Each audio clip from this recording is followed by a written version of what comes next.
The county auctioneer's assistant counted out 12 rusted iron beams from the old Miller's Crossing Bridge, each one 14 feet long and pitted orange-brown with a decade of weather, and sold the lot to Ruth Calloway for $4, because nobody else in Cedar Bend, Kansas territory bid against her. $4 for scrap iron, said Otto Pruitt, who ranched the section south of Ruth's place and had come to the county sale mostly to watch other men spend money badly.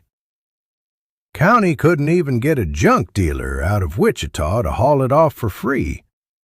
You just paid to own somebody else's problem, Mrs. Calloway. Maybe, Ruth said, and did not offer anything further, because she had learned in the 18 months since her husband Samuel died that explaining herself to Otto Pruitt cost more breath than it was worth. She was 27 years old and had run the Calloway Ranch alone since the fever took Samuel the winter before last. 400 acres of grazing land and a herd of cattle that had shrunk by a third in her first year of managing it without him. She had learned to read weather the way some women read scripture, careful and often, because a ranch in that country did not forgive a person who guessed wrong about the sky. She had also learned, from her father, who had spent 30 years as a bridge inspector for the railroad before he died, how to look at a piece of structural iron and tell the difference between rust that was only surface and rust that had eaten through to the bone. The 12 beams from the old Miller's Crossing Bridge, condemned by the county 2 years before, after the deck timbers rotted through, were the second kind of rust in some places and the first kind in most others, and Ruth had walked the length of every one of them at the county yard before the sale, running her thumbnail along the flanges the way her father had taught her when she was young enough to still think it was a game. The Calloway place had not always been hers to run alone.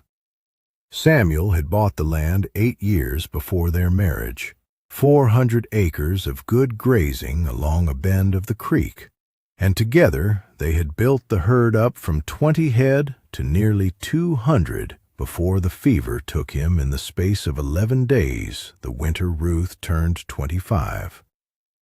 She had buried him on a rise overlooking the ranch house, the same rise where his own father was buried, and had spent the following spring learning, mostly through mistakes she could not afford to make twice, everything about running 400 acres that Samuel had never gotten the chance to teach her directly. Her father, Everett Lang, had died 2 years before Samuel, but his lessons had outlasted him in a way she had not expected when she was younger, and thought herself too impatient to listen to an old man talk about iron and rivets and load ratings over supper. He had spent 30 years inspecting railroad bridges from Missouri to the Colorado line, and he had brought that same careful, exacting eye to everything on the small farm where Ruth grew up, teaching her to read a fence line the way other fathers taught daughters to read scripture, and to trust her own hands over anyone else's assurances. She had not expected, riding out to a county equipment sale on an ordinary Tuesday, that his lessons would be the thing standing between her ranch and disaster 3 seasons later. Her nephew Benjamin, 17 and staying with her that summer while his own family's place in Missouri recovered from a bad crop year, had ridden along to the sale and watched the whole transaction with open confusion. "Aunt Ruth, what in the world do you want with 12 bridge beams?" Benjamin said, once they had the wagon loaded and were rolling the 6 miles back toward the ranch, the iron groaning and shifting with every rut in the road. "I want to keep Miller's Creek from cutting me off from the rest of this county," Ruth said. "The creek's never flooded bad enough to cut anybody off. Not since I've been coming out here summers." "That's because you've been coming out here 4 summers. And I've lived on this land my whole married life. And my daddy inspected bridges across 3 states before that." Ruth kept her eyes on the road, her hands steady on the reins. The low crossing on the county road floods every spring when the snowmelt comes down from the hills. Every year it gets a little worse, because every year that culvert underneath it silts in a little more, and nobody from the county comes out to clear it. One good storm on top of a wet spring, and that crossing goes from inconvenient to impassable. "So you bought bridge iron to fix a county road?" "I bought bridge iron to build my own way across Miller's Creek on my own land, upstream of the county crossing, where I don't have to wait on anybody's permission or anybody's budget to keep my ranch connected to the rest of the world." Ruth glanced at him. "The vet's coming out in 3 weeks to look at the lawless mare before she foals. The feed truck comes through twice a month. If that county crossing floods out during calving season next spring, I am cut off from every one of those things at exactly the moment I can least afford to be." Benjamin was quiet for a while, watching the beams shift in the wagon bed. "Nobody else out here seems worried about it." "Nobody else out here has walked a condemned bridge and priced out what a private crossing would cost built new," Ruth said. "New structural iron of this size runs $11 a length delivered from the rail yard in Newton, and there is currently no rail yard delivering to Cedar Bend that would get it here before next spring, regardless of price. I got 12 lengths of sound iron for $4 because the county wanted it gone, and nobody in 50 miles knew what they were looking at except me." The evaluation had taken her the better part of 2 hours at the county yard, moving down the row of condemned beams with a scraper and a small mirror on a stick to check the undersides where rust liked to hide from a casual glance.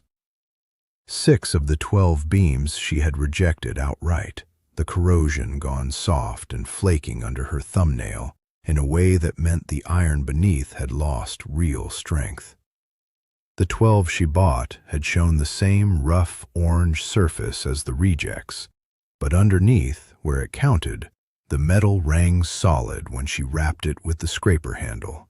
A clean, deep sound her father had told her 100 times was the only honest answer rust ever gave a person willing to listen for it.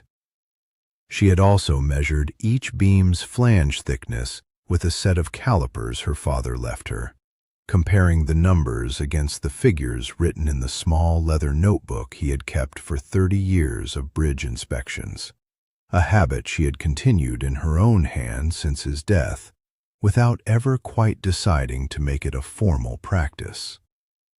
The beams from Miller's Crossing measured within a 1/16 of an inch of their original specification across every length she checked, meaning whatever had condemned the bridge, it had not been the load-bearing iron itself, but the rotted timber decking laid across it, a much cheaper and far more common failure that county inspectors, working fast and covering too many structures for too little pay, often treated as reason enough to condemn the whole assembly rather than separate the sound material from the failed. She brought the beams to rest in the equipment yard beside the barn and left them there through the following week, because iron alone was only half a bridge, and the half that mattered most was the man who would know how to set it. Ruth rode out to see Ambrose Kettering on a Thursday, a retired blacksmith and equipment welder who had worked the rail lines out of Newton for 22 years before his hands got too stiff for the finer work and he'd retired to a small place on the north edge of the county, mostly keeping to himself and fixing farm equipment for whoever brought it to him.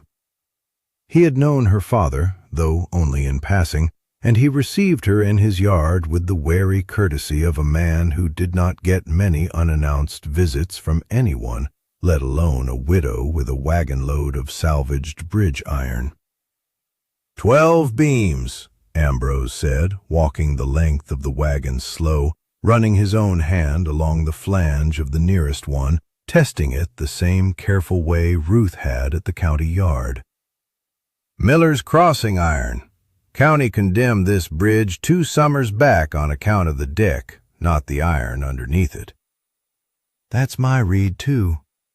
He tapped the beam twice with a knuckle, listening the way she had listened, and something in his weathered face shifted into a grudging kind of respect. Sound iron. Somebody taught you how to look at this. My father.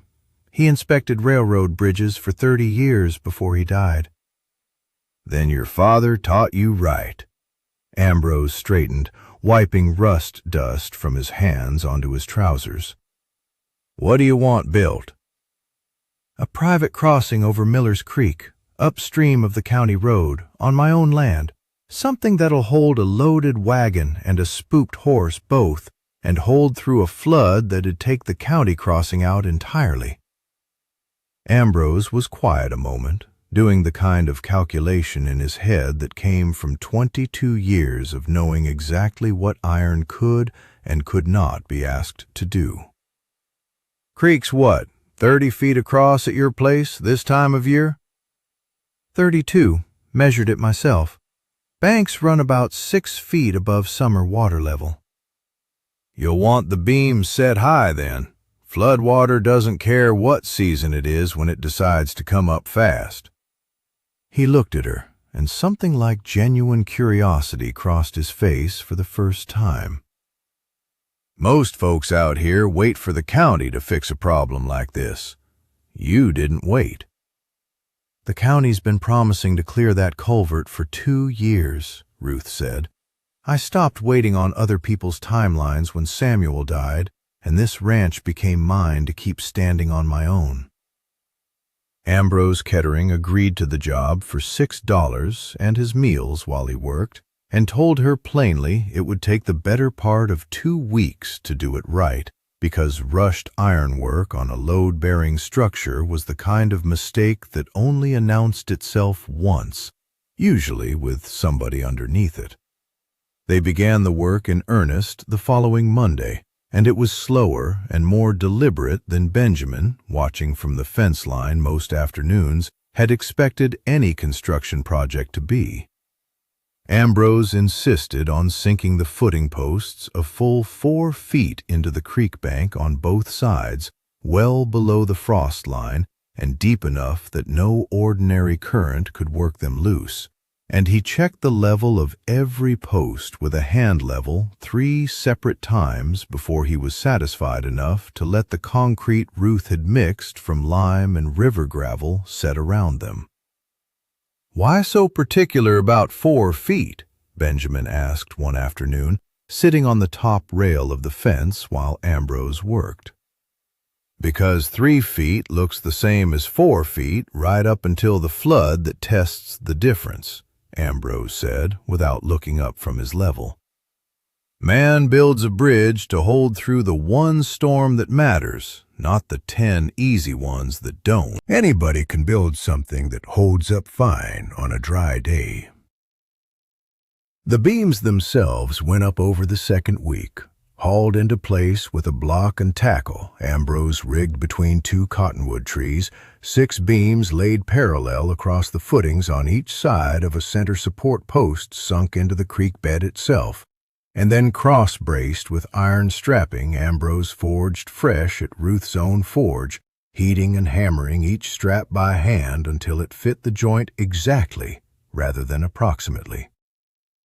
Ruth worked alongside him most of those days, holding braces steady, mixing mortar, learning without being taught in so many words the particular patience that structural work demanded, the kind that did not rush toward a finished appearance at the expense of what lay underneath it. Ambrose insisted, too, on setting the deck planks a full 8 inches higher above the beams than the original bridge specification called for, a detail Ruth questioned only once before understanding his reasoning without needing it explained twice. "Water rises faster than most folks expect once it gets moving," Ambrose said, measuring the gap between beam and plank with a wooden rule. 8 inches of clearance costs us maybe half a day's extra labor now. Not having it costs a man his whole bridge the one time the water comes up fast and finds nowhere to go but straight over the deck. He set the rule down and looked at her. "Your daddy ever teach you about scour?" "He mentioned it, never explained it fully."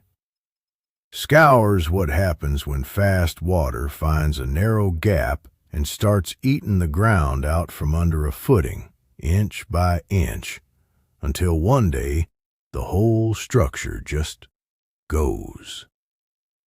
Ambrose gestured toward the footings they had sunk the week before. "Reason we went 4 feet deep instead of 2. A shallow footing looks exactly the same as a deep one, right up until the flood that tells you the difference. And by then, it's too late to fix it." Ruth found herself, over those 2 weeks, filling a small notebook of her own with the kind of specific, hard-won knowledge that no amount of reading could have taught her nearly as well as watching Ambrose Kettering work. Entry after entry on footing depth and clearance margins, and the particular sound iron made under a hammer compared to iron that had already begun to fail from within. When they laid the final deck planks across the iron frame, the crossing did not look like much from a distance. A plain iron and timber bridge no wider than a single wagon, unpainted, entirely without ornament. The kind of structure a person might drive past twice without noticing it was there at all. "Doesn't look like $12 worth of scrap iron in 2 weeks' labor," Otto Pruitt observed, riding past on his way to check his own fence line and reining up long enough to look the crossing over with open skepticism. "Looks like any old bridge." "That's rather the point of building it right," Ruth said. "A bridge that draws attention to itself is usually a bridge somebody's worried about." Otto laughed, short and not entirely unkind. "You've spent more money and more sweat on a creek that hasn't flooded bad in 6 years than most men spend on a whole season's crop, Mrs. Calloway. Hope it was worth the trouble."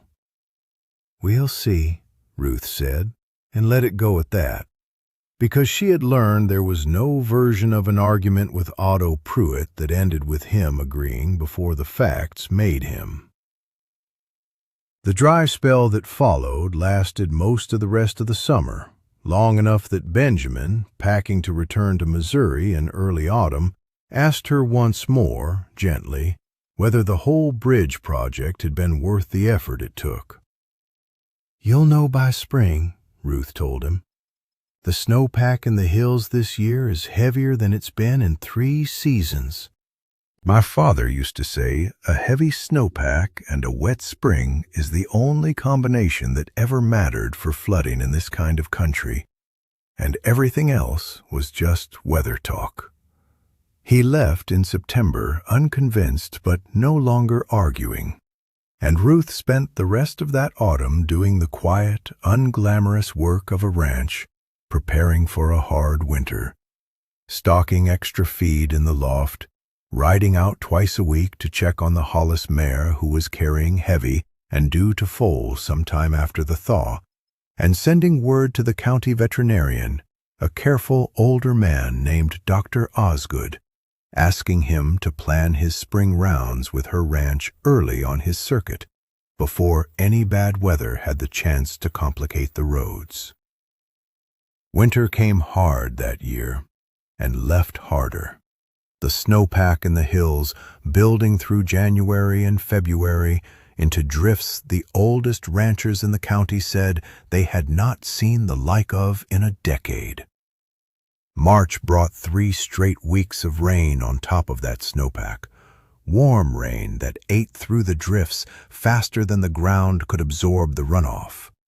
And by the second week of April, every creek and river in the county was running high and fast and the color of poured coffee. Ruth rode out to check her own crossing on a gray, wet morning in the middle of that stretch of rain, and found Miller's Creek running higher than she had ever personally seen it.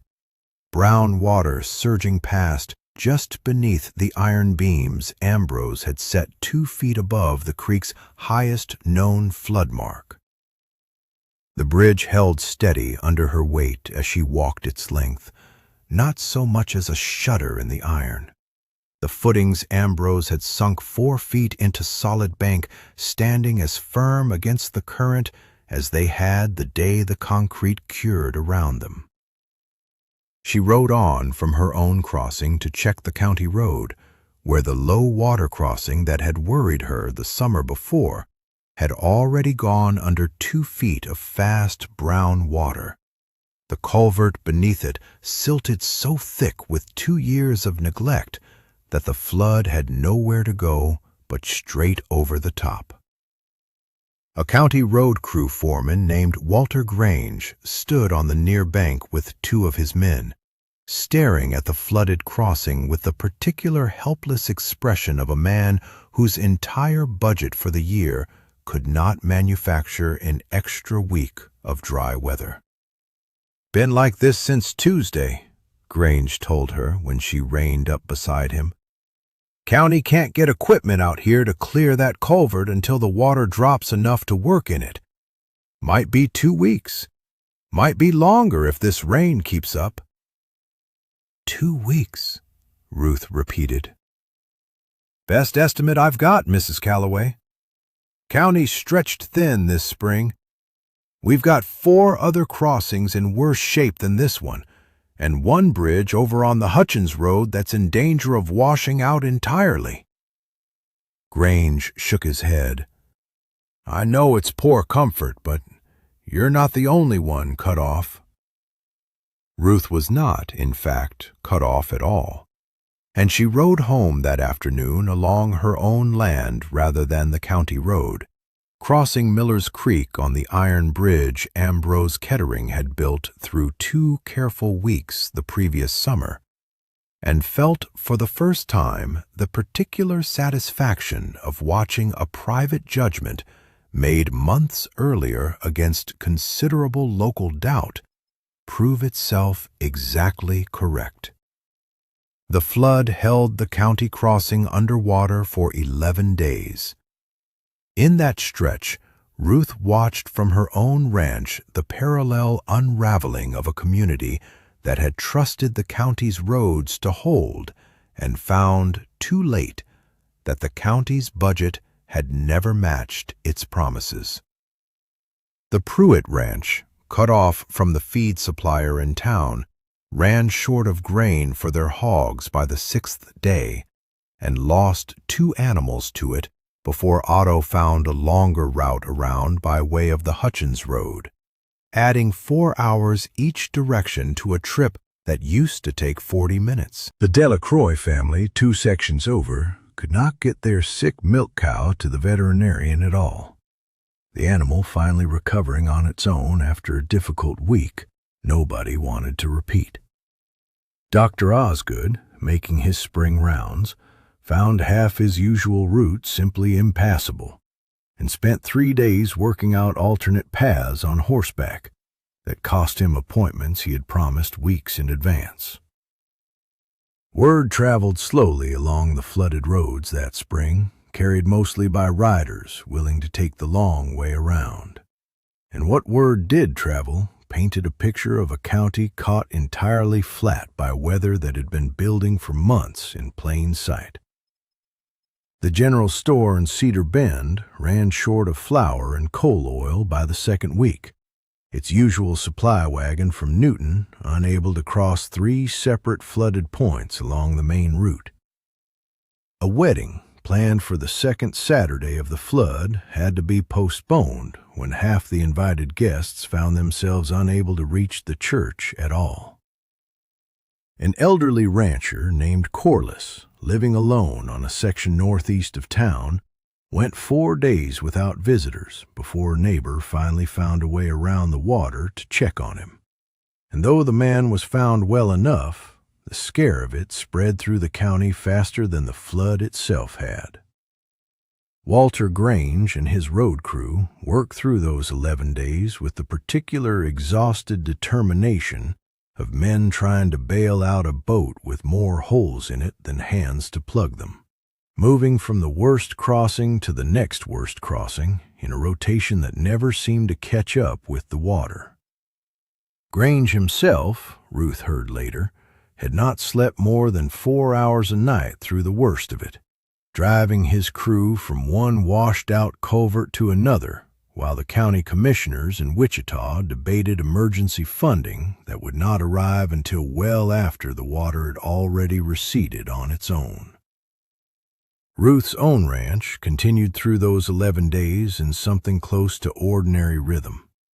The feed truck driver, informed by word passed along the grapevine of ranch hands and neighbors that the Callaway crossing still stood, rerouted his delivery across her private bridge rather than lose the sale entirely, and 2 other ranch families whose own access had washed out asked sheepishly whether they might buy feed from her direct stock until the county crossing cleared. Dr. Osgood himself, working his impossible spring circuit, crossed Ruth's bridge on the 9th day of the flood to check the Hollis mare, who had foaled 3 days earlier without complication. A healthy filly, born on dry ground in a barn that had never once worried about whether the veterinarian could reach it. "Solid crossin'," Dr. Osgood remarked, walking his horse across the iron deck with the easy confidence of a man who trusted what was beneath his feet, his saddlebags loaded with the instruments and medicines his rounds required. "Wish more of the county roads held up half as well." "It isn't the county's road," Ruth said. "It's mine." "I noticed." He glanced at her, something amused and admiring in the look. "You're the only appointment on my whole circuit this week I haven't had to reschedule twice." Otto Pruitt came to Ruth's door on the 12th day, the morning after the county crossing had finally cleared enough for the road crew to begin dredging the silted culvert, and stood in her yard with his hat in his hand, looking considerably less certain of himself than he had at the county sale the previous summer. "Lost 2 hogs and near lost a third," he said, without much preamble. "Spent 4 extra hours a day for near 2 weeks driving the long way around by Hutchins Road, and that road's chewed up enough now from the extra traffic it'll need grading itself before summer's out." He turned his hat once in his hands. "You didn't lose a single day out here, did you?" "Not one," Ruth said. $4 in scrap iron." Otto shook his head slowly, something between disbelief and reluctant respect crossing his weathered face. "I called it a fool's purchase at the county yard. Suppose I owe you different than that now." "You don't owe me anything, Otto." "I owe you the truth, at least, which is that I've got a low crossing on my own section that floods every spring near as bad as the county road did, and I don't have the first idea how to build what you built, or the eye to know good iron from bad the way you clearly do." He looked at her directly for the first time since arriving. "I'd take it as a kindness if you'd walk my land with me sometime and tell me what you see." "I'll walk it with you," Ruth said. "Might take Ambrose Kettering along, too, if you're serious about building something that'll hold." "I'm serious," Otto said, and for the first time in the 18 months Ruth had known him as a neighbor, there was nothing dismissive in his voice at all.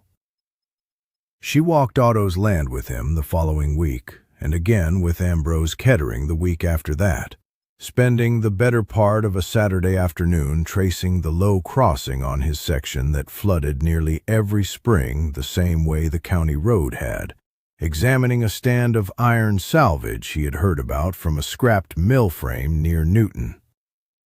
Ambrose evaluated the salvaged iron with the same careful, unhurried process Ruth had used the summer before, and pronounced it sound enough to build from, provided Otto was willing to pay for the labor to do the footings properly, rather than cut corners to save time.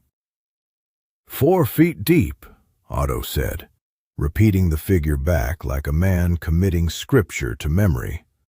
Not 2. 4 feet, Ambrose confirmed. I know it feels like overbuilding on a dry day. It never feels like overbuilding once you're standing on it during a flood that's already claimed the crossing next to it. Otto Pruitt, who had spent the better part of 2 decades dismissing careful preparation as wasted effort, spent the following month largely rebuilding his own understanding of what his ranch actually needed, and by early summer he had a second private crossing standing on his own section, built from salvaged iron exactly the way Ambrose had taught him to insist on, no matter how much longer or more expensive it made the work. He paid Ambrose the same $6 in meals Ruth had, and he thanked Ruth twice more before summer's end in the plain, unpracticed way of a man unused to admitting he had been wrong about something in front of the person who had proven it. The county did eventually clear the silted culvert under the low-water crossing and repaired the approach road that the flood had chewed up on either side, and Walter Grange's crew moved on to the next emergency on a list that never seemed to grow any shorter, no matter how hard the men on it worked. Ruth did not resent the county for its limits. She had simply learned, the way her father had learned inspecting bridges across 3 states, that a system stretched thin across too much ground could not always reach a person in time, and that the only truly reliable rescue was the one a person built for themselves, quietly, long before the water started rising. By midsummer, word of the Callaway crossing had traveled well beyond Cedar Bend, carried along the same fence-line conversations and market day gossip that had once dismissed Ruth's purchase as a fool's errand. 2 more ranching families, neither of them close neighbors, sent word asking whether she or Ambrose might come look at their own low crossings before the following spring's melt, and Ruth found herself, without quite intending it, becoming something like the person her father had once been for the railroad, a quiet, careful eye that others had learned, slowly and sometimes reluctantly, to trust. She stood on her own crossing on a warm evening that June, the creek running low and clear beneath the iron beams, the way it had most of the year, the flood already fading into the kind of story ranchers told each other over fence lines for seasons afterward. Ambrose Kettering, riding past on his way home from setting the last of the strapping on Otto's new bridge, reined up and sat his horse a moment, looking the crossing over with the same careful, practiced eye he had brought to it the first day. "Held exactly the way we built it to," he said. "It did." "You know," Ambrose said, "you didn't just build a bridge, Mrs. Callaway. You kept a flood from ever becoming your problem in the first place. Most folks wait for the emergency and then scramble.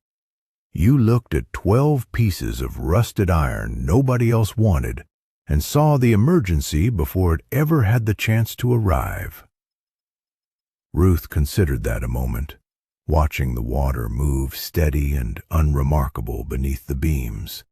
12 lengths of iron that had cost $4 and 2 weeks of careful, deliberate labor, and had, in the end, been worth more to her ranch than anything else she had purchased in 3 years of running it alone.